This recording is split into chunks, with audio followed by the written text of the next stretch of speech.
ladies and gentlemen, again, my name is Bob Mwiti, and first of all, I want to acknowledge the presence of our chief guest, Honorable Isaac Ngugi. Honorable Isaac Ngugi actually is even younger than me. He's a very young guy, and so it's a good thing that he's here. You know, he's in charge of the youth, so we have the right person who will be here to speak to you. So I'm very happy that you're here.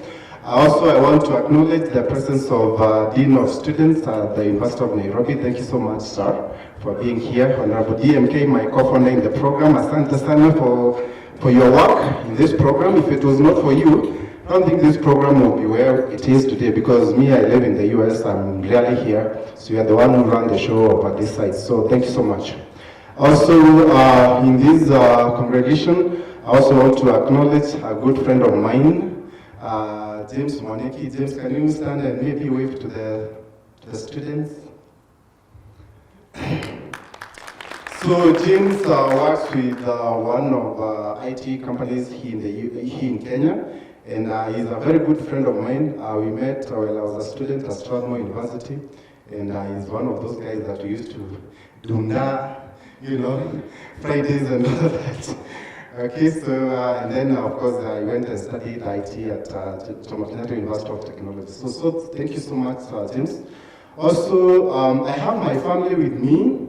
Pauline, I don't know whether Pauline will be able to come all the way here since you have the baby with you. I think you can carry the baby so that the students can see you. Or maybe stand up wherever you are. So that's Pauline. So, and that's Chloe McKenna. So Pauline, she's my wife, and we live in the US with her in the city of Tampa, Florida. And she's originally from Zimbabwe. And this is the second time she's in Kenya. So she's the pillar for me. And if it was not her, I don't think I'll be here today, with this program. So she's the one who really supports me. So asante sana Pauline, thank you so much for being here. Finally,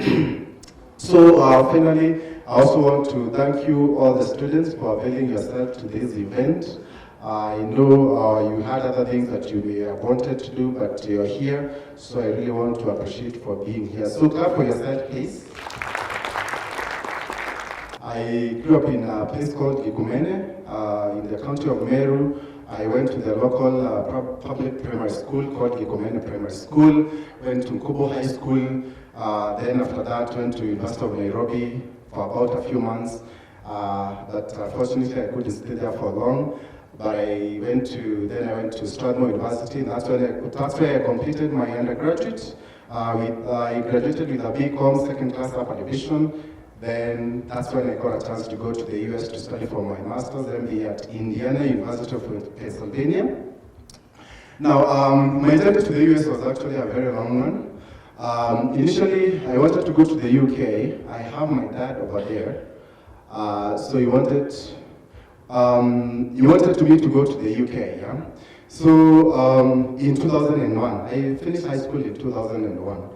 So, but before then, by the way, my dream was just to go to Nairobi. Matu was never my thing, yeah? Because you see, I was brought up in a very humble family. In fact, actually, I grew up with my grandparents. My dad my dad and my mom, they had me when they were in school. My dad was in Form 2. And my mom, I think she had just finished primary school. So they are very, in fact, actually, if you see my dad, you think he's my big brother.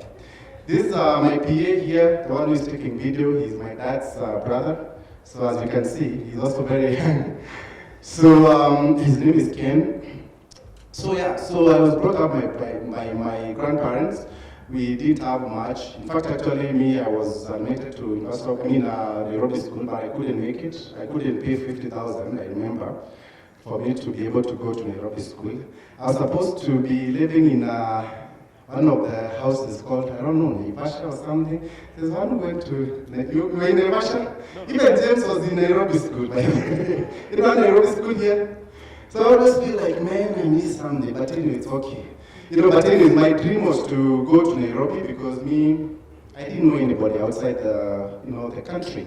But later on, my dad came into my life. I saw my dad face to face when I was 22 years old. By that time, he was living in the UK. He went there in 1986, so I didn't have a chance of seeing him. And because also he got me when I was very young, so some of these things happen. But anyways, I came into his life, and he's actually the one who introduced me to all these things of going to outside the country. So initially I wanted to go to the UK because that's where he lives. He lives there even up to today. He's a businessman over there. But I was denied visa so many times. I remember sleeping with this uncle of mine. Because those days they used to have, you'd go to the embassy, they didn't have any appointments at the UK High Commission in Upper Hill. So you'd go there, just wake up, go there, and then appear. And then they would take the people that, maybe the first 20 people in the group, and then the rest would be told to go home. So I remember being there one time for 3 days, 2 nights. I slept on the road, Upper Hill. Okay, Mara Road. I don't know if it's called Mara Road or what. There, sleeping outside because we had to stay there because there were so many people. You are coming in the morning, you find the line is all the way there. And then the first day we were there, then we couldn't get in. They were taking like 20 people. Then the following day I slept with him on the roadside. Then early in the morning we went there like around 4 in the morning. Then by the time, because the embassy was opening around 8, before 8, I don't know where some people came. They came and then they started all the promotions, and then I found myself being the last person on the line. So anyways, so it was a long journey, yeah? And I'm telling you this because we have here in this group some of the students who have been denied visas, yeah? Unfortunately, yeah, we have about, I think, 3 so far in the program. I mean, we have very, very good statistics. Because apparently about 30% of African students are the ones who get visas to go and study in the US and Canada. 30% only. So in this program, we are, right now I think we are over 90% approval rate. So we are doing a really, really good job, yeah? But you see there's still students getting denied visas, huh? So why I'm saying this is basically to encourage those who have had student visa denials. It's not the end of the world. It's not the end of the journey. So just focus. We try again, maybe August or whatever, and you'll find yourself there. It took me almost 8 years to get to the US. And if I was not persistent, I don't think I'll be here, right? Trying to help you guys, right? You're watching Success with Bob Mwiti Show, presented to you by Upstack America. Upstack America is a consulting company that helps immigrants find amazing higher education and job opportunities in the tech industry in the United States. You can find our programs by going to www.upstackamerica.com. Upstack America will wake you up to the unlimited potential within you. So anyway, so I went to the US, graduated, struggled initially to get a job, but I'm one of those people who are usually very inquisitive. I want to see what everybody else is doing. And I was able to see what Indians were doing. And that's really what we try to do in this airlift program, yeah? So I was seeing them getting trained on job skills, IT, and they were getting jobs. And they told me, hey Bob, if you really want to get a job, unless you get into the IT industry. Me, I had a BCom. IT was never my thing. So I asked him whether this IT thing, there was any coding. They told me, it depends with what you take. So I was able to figure out something that didn't need me to code anything, because I really didn't like coding. And that's how I ended up getting trained on Oracle system. And I was trained as that person who configures the system from the front end. And I worked as an Oracle systems analyst from January of 2012. I worked for 1 year. I was earning good money, not that good, but still good. About $500,000 Kenyan shillings was my salary. And I always like talking about my salary because I want you guys to see where this can really take you, yeah? So, I'm not here to show you how poor I am, but it's just to give you the real picture, yeah, of where really you can go. If you're really ambitious, sharp, and you really have someone who can guide you, yeah? So I got 500,000. With that 500,000, I was able to build for my grandpa. In fact, actually I said, you know what? I don't even want to build myself first. I want to build first for my grandparents. So I built for them from their first salary. Started building for them, and I was done within 6 months. Built them a very nice home. Okay, and then after that, I got another job at the end of, I think at the beginning of 2013, working still as an Oracle Systems Analyst, earning about $1 million Kenyan shillings a month. $1 million, yeah? 1 year since I graduated. Now, when I was in Kenya, I was earning that 5,000 Kenyan shillings. I was earning that 5,000 Kenyan shillings at where was that? At Equity Bank, Westlands.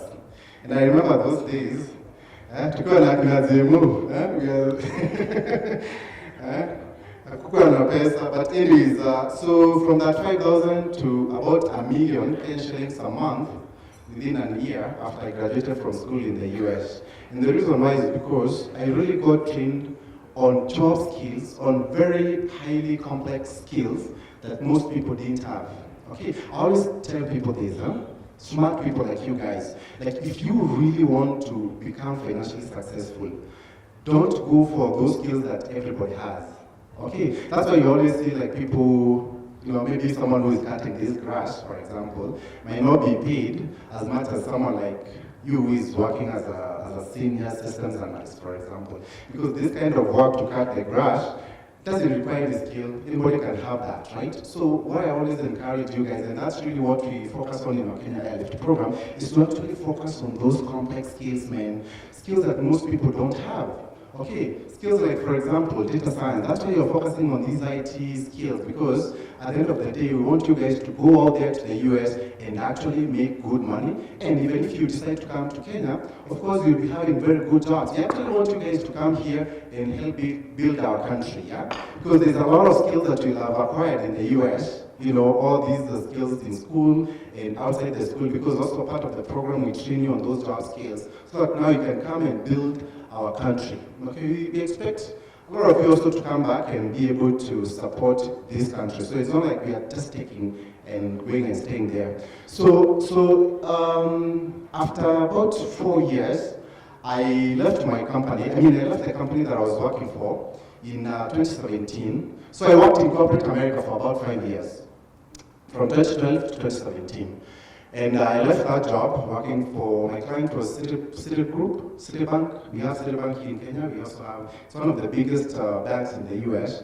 I was implementing for them Oracle systems. I was basically an ordinary guy, man. I've never been a manager in corporate world, yeah? So, and by that time I was making about 1.2 M per month. Now that kind of money, even in the US, not many make that kind of money, especially our people.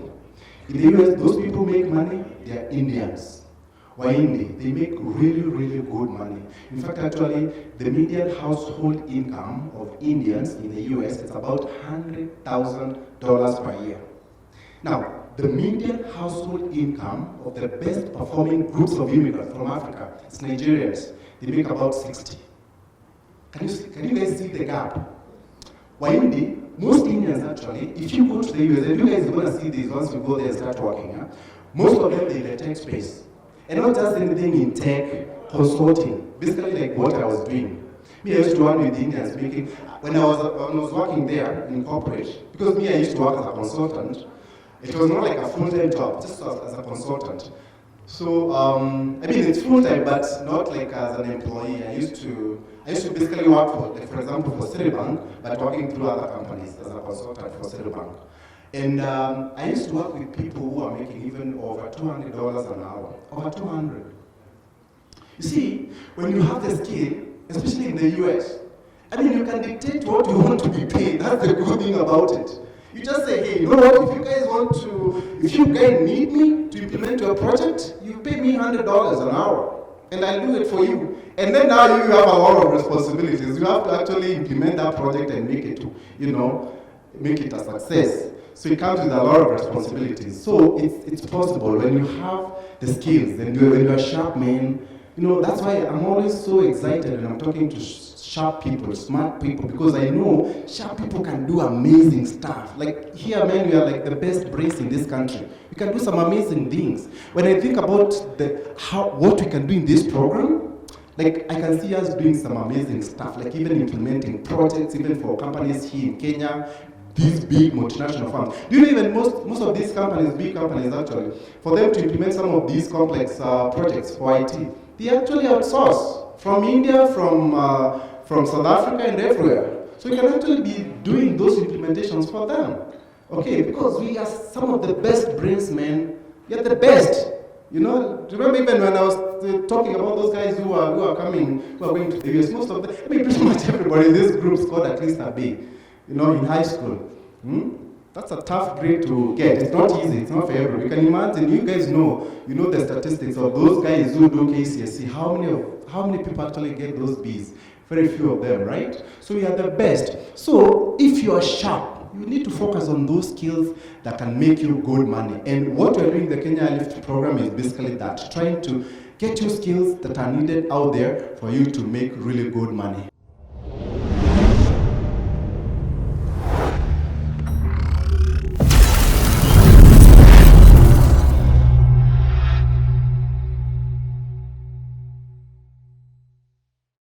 You've been watching Success with Bob Mwiti Show, brought to you by Upstack America. Come back next time to hear more steps and missteps that I took on the path to becoming a successful immigrant in USA. Be sure to subscribe to my YouTube channel and also follow me on Facebook, Instagram, Twitter, and LinkedIn.